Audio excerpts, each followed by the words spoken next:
এখন 8টা 11 বাজে আর আমাদের এখন চিকেন হচ্ছে। আর এটা একটু আলাদা টাইপের চিকেন, মানে রেগুলার চিকেন থেকে একটু আলাদা টাইপের হবে। এটা কিভাবে হবে সেটাই তোমাদের সাথে শেয়ার করব, তো চলো। তো এই চিকেনটা বানাচ্ছ, এটাকে কি বলে? গোটা মশলা চিকেন কারি বলে। ও ঠিক আছে, তো কি কি কেটেছে চলো তোমাদেরকে একটু দেখিয়ে আমি দিই। এখনো মা কিন্তু এখানে মশলাগুলো কেটে নিয়েছে। আছে আদা, একটা তেজপাতা দুভাগ করা, পেঁয়াজ আছে, রসুন কুচি আছে, লঙ্কা আছে, দারচিনি আছে, জিরে ধনে আছে, এলাচ আছে একটা, আর শুকনো লঙ্কা আছে। এগুলো সব কিন্তু গোটা পড়বে যেহেতু এটা গোটা মশলার। এই যে রসুন কুচি রাখা।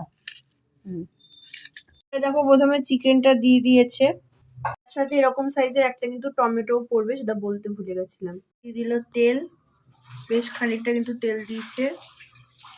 মশলাগুলো, পেঁয়াজ, তারপরে আরো যা যা ছিল সেগুলো এক এক করে দিয়ে দিচ্ছে।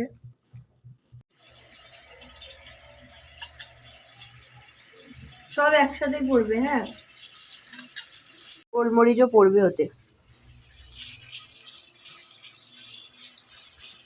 এরপর দেখো মা কড়াইয়ের মধ্যে দিয়ে দিল হলুদ, লবণ স্বাদ মতো, মানে যে যেরকম খাও সেরকম পরিমাণে দেবে। আর তার সাথে একটু চিনি, একটু স্বাদটা আসার জন্য। আর মশলার মধ্যে চিনি দিলে মাংসের কালারটা পুরো লাল হয়। ওই একটা টমেটোকে কেটে কুচি কুচি করে দিয়ে দিল মা।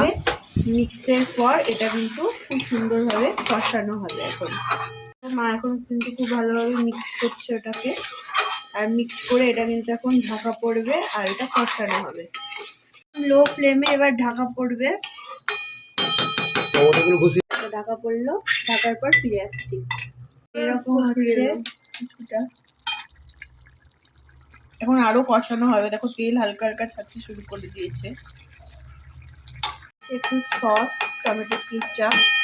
তো আমি কিন্তু সন্ধ্যাবেলায় সিমাই বানিয়েছিলাম, তো এখন চলো এটাকে একটু খাই আমি। আর মাটা ওইদিকে রান্না করছে, চিকেনটা কষানো হচ্ছে।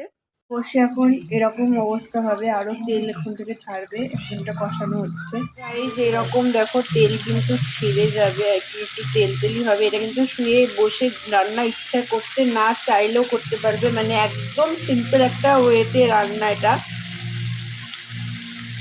রাতে খুব আলসি লাগলে এই রান্নাটা করে নাও, খাবারও টেস্টি হবে।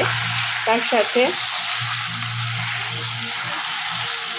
বেশি কিন্তু হ্যাপা একদমই নেই এটাই।